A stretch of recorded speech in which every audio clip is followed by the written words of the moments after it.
अर्थव्यवस्था में पीएम मोदी का मास्टर स्ट्रोक। आत्मनिर्भर भारत का जलवा देख रही दुनिया। देश के बढ़ते कदमों ने दुनिया को किया हैरान। दोस्तों, भारत को वर्तमान में अपने पड़ोसी चीन से कड़ा मुकाबला करना पड़ रहा है। चीन आर्थिक दशा में काफी आगे है और अपनी इकोनॉमी के दम पर ही उसने अंतरिक्ष से युद्ध के मैदान तक खुद को मजबूत कर रखा है। प्रधानमंत्री मोदी का मंत्र है कि चीन का मुकाबला करने के लिए सबसे जरूरी है कि देश को आर्थिक रूप से मजबूत किया जाए। दोस्तों, ये प्रधानमंत्री मोदी की नीतियों की ही ताकत है कि देश आज दुनिया की 5वीं बड़ी ताकत बनकर उभरा है।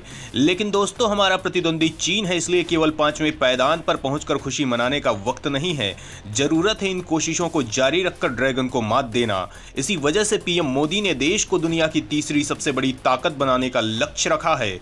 दोस्तों, बड़ा सवाल यह है कि आखिर दुनिया की तीसरी बड़ी ताकत बनने के लिए पीएम मोदी ने किस तरह के सुधार किए हैं, इनका क्या असर इकोनॉमी में दिख रहा है, भारत की किस उछाल ने दुनिया को किया है हैरान। तो दोस्तों, मई 2014 में जनता के आशीर्वाद और अथाह समर्थन से नरेंद्र मोदी ने पूर्ण बहुमत के साथ जब देश की बागडोर संभाली, तब वो ये उपलब्धि हासिल करने वाले 3 दशकों में पहले प्रधानमंत्री बने। ये केवल उनकी लोकप्रियता के आधार पर दिया गया जनादेश नहीं था, बल्कि ये कांग्रेस सरकार में बड़े पैमाने पर भ्रष्टाचार, सुस्त आर्थिक विकास और वंशवादी सामंतवाद से निराश देश द्वारा भविष्य के भारत का निर्माण करने की आकांक्षाओं को पूरा करने वाले जन नेता के लिए देश की जनता द्वारा दिया गया आशीर्वाद था।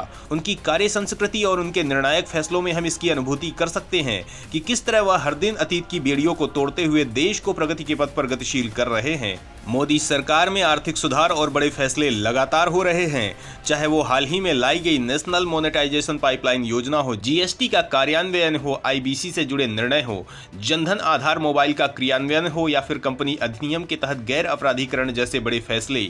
ये निर्णय वो इसलिए ले पाए क्योंकि जानते हैं ये देश के लिए सही फैसले हैं और इससे देश को दीर्घकालिक लाभ होगा। भारत के समृद्ध भविष्य के लिए उनकी राष्ट्रीय हित और दूरदर्शिता वाली सोच बड़ी समस्याओं से निपटने के उनके साहस को प्रदर्शित करती है। भारत के लिए उनका ये विजन आत्मनिर्भर भारत और वोकल फॉर लोकल जैसे कदमों में भी दिखाई देता है, जिसने मेक इन इंडिया की अपने बिल पावर से दुनिया को हैरान कर दिया है। दोस्तों, देश के भीतर शांति, राजनीतिक स्थिरता भी औद्योगिकीकरण को अच्छा एनवायरनमेंट उपलब्ध कराती है और लंबे वक्त के बाद प्रधानमंत्री मोदी के नेतृत्व में देश को पूर्ण बहुमत की सरकार मिली है, जिसकी वजह से भारी मात्रा में निवेश देश में आया है और देश की आर्थिक ताकत को बल मिला है। वहीं देश की कानून व्यवस्था को मजबूती मिली है और आतंकवाद, भ्रष्टाचार जैसी बुराइयों पर लगाम लगी है, जिसका असर देश में दिखाई दे रहा है। दोस्तों, आप जानकर हैरान रह जाएंगे कि 2014 से पहले हर लोकसभा चुनाव में आतंकवाद बेहद बड़ा मुद्दा होता था। आए दिन तुष्टीकरण की राजनीति की शह पाके देश में कट्टरपंथी ताकतें हमले करते रहती थी और निर्दोष नागरिक मारे जाते थे। सरकारें कोई खास एक्शन नहीं लेती थी, लेकिन प्रधानमंत्री मोदी के आने के बाद आतंकवाद का मुद्दा ही खत्म हो गया है। सरकार के दमदार एक्शन के बाद आतंकवादियों और पड़ोसी देश की कमर टूट गई है और अब वो देश की तरफ आंख उठाने की जरूरत नहीं करते हैं। जब भी कोई हिमाकत करने की कोशिश करता है तो उसे नेस्तनाबूद करने में देरी नहीं की जाती। यही वजह है कि अब देश में आतंकवाद का मुद्दा ही खत्म हो गया है। देश के अंदर शांति है और सरकार और लोगों का पूरा ध्यान विकास और केवल विकास पर है। सरकार ने उन सारे सामाजिक और राष्ट्रीय समस्याओं को जड़ से उखाड़ दिया है जो देश में पैदा करते थे, जिनकी वजह से देश के विकास में बाधा पहुंच रही थी। दोस्तों, सवाल उठता है कि पीएम मोदी ने ऐसे किन किन मुद्दों का सॉल्यूशन निकाला है, किन विवादों को खत्म किया है, देश सांस्कृतिक ऊंचाई पर कैसे पहुंचा है। तो दोस्तों, नरेंद्र मोदी ने देश को विकास के पथ पर तेज गति से अग्रसर तो किया ही है, साथ ही उन्होंने विरासत में मिले दीर्घकालिक विवाद के मुद्दों का स्थायी समाधान निकाला। एक राष्ट्र जो विरासत में मिलने वाली बड़ी समस्याओं का समाधान नहीं ढूंढ पाता, वो कभी भी विकास नहीं कर सकता। श्री राम जन्मभूमि पर रामलला के भव्य मंदिर के निर्माण का निर्णय, जम्मू कश्मीर का देश के साथ पूर्ण एकीकरण और ब्रू रियांग, बोडो और कार्बी आंगलांग जैसे ऐतिहासिक शांति समझौते अपने आप में बड़ी उपलब्धियां हैं, जो उनकी इस इच्छा का प्रतीक है कि भले ही उन्हें कितना ही बड़ा जोखिम क्यों ना उठाना पड़े, पर वो आने वाली पीढ़ियों के लिए एक ऐसा राष्ट्र छोड़कर जाना चाहते हैं जहां विरासत में मिली देश को तोड़ने वाली कोई समस्या ना हो और तेज विकास के लिए देश में सभी बुनियादी इंफ्रास्ट्रक्चर तैयार हो। दोस्तों, कोरोना काल की विषम परिस्थितियों में जब दुनिया में मौत बरस रही थी, चारों तरफ घोर निराशा थी, तब पीएम मोदी ने आपदा में अवसर का नारा देकर देश को मजबूती दी थी और ऐसी दशा में देश ने न केवल अपने लिए काम किया बल्कि दुनिया को वैक्सीन उपलब्ध कराकर इतिहास रच डाला। दोस्तों, ये पीएम मोदी की सोच और उनकी जबरदस्त इच्छा शक्ति का ही नतीजा है कि देश की अर्थव्यवस्था आसमान पर पहुंच रही है और हाल में जो आंकड़े आए हैं उसे देखकर दुनिया के होश उड़े हुए हैं। दोस्तों, आप सोच रहे होंगे कि आखिर किस तरह के आंकड़े आए हैं, ये आंकड़े किस तरह के संकेत देते हैं, भारत की किस उछाल से दुनिया दंग रह गई है। तो दोस्तों, इन सवालों के जवाब जानने के लिए पूरा वीडियो देखिए, आपका सीना गर्व से चौड़ा हो जाएगा। विदेशी मुद्रा भंडार में आया जबरदस्त उछाल, दुश्मन चीन पाकिस्तान हो रहे हैरान परेशान, दुनिया की महाशक्ति बनने में अब नहीं है देर। दोस्तों, पीएम मोदी का 2025 तक $5 ट्रिलियन की इकोनॉमी का लक्ष्य पूरा होता दिख रहा है।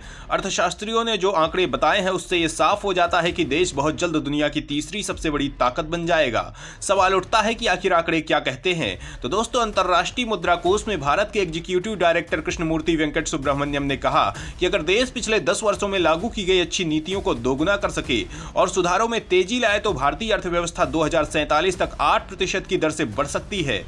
सुब्रमण्यम ने कहा कि स्पष्ट रूप से 8% की वृद्धि दर महत्वाकांक्षी है, क्योंकि भारत पहले लगातार 8% की दर से नहीं बढ़ पाया है, लेकिन इसे हासिल किया जा सकता है। वेंकट सुब्रमण्यम ने कहा, पिछले 10 वर्षों में भारत ने जिस तरह की वृद्धि दर्ज की है, अगर हम पिछले 10 वर्षों में लागू की गई अच्छी नीतियों को दोगुना कर सकते हैं और सुधारों में तेजी लाएं तो भारत यहां से 2047 तक 8% की दर से वृद्धि कर सकता है। दोस्तों, भारत की अर्थव्यवस्था 2023 के अंतिम 3 महीनों में उम्मीद से बेहतर 8.4% की दर से बढ़ी, जो पिछले 1.5 साल में सबसे तेज गति है। अक्टूबर-दिसंबर में वृद्धि दर के दम पर चालू वित्त वर्ष के अनुमान को 7.6% तक बढ़ा दिया गया है।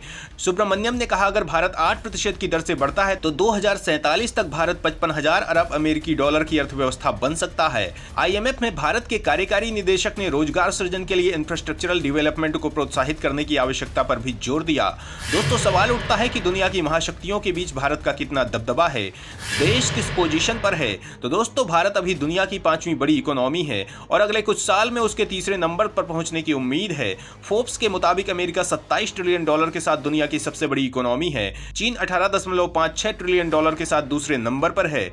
जर्मनी ने हाल में जापान को पछाड़कर तीसरा नंबर हासिल किया है। जर्मनी की इकोनॉमी $4.7 ट्रिलियन है, जबकि जापान $4.22 ट्रिलियन के साथ चौथे नंबर पर है।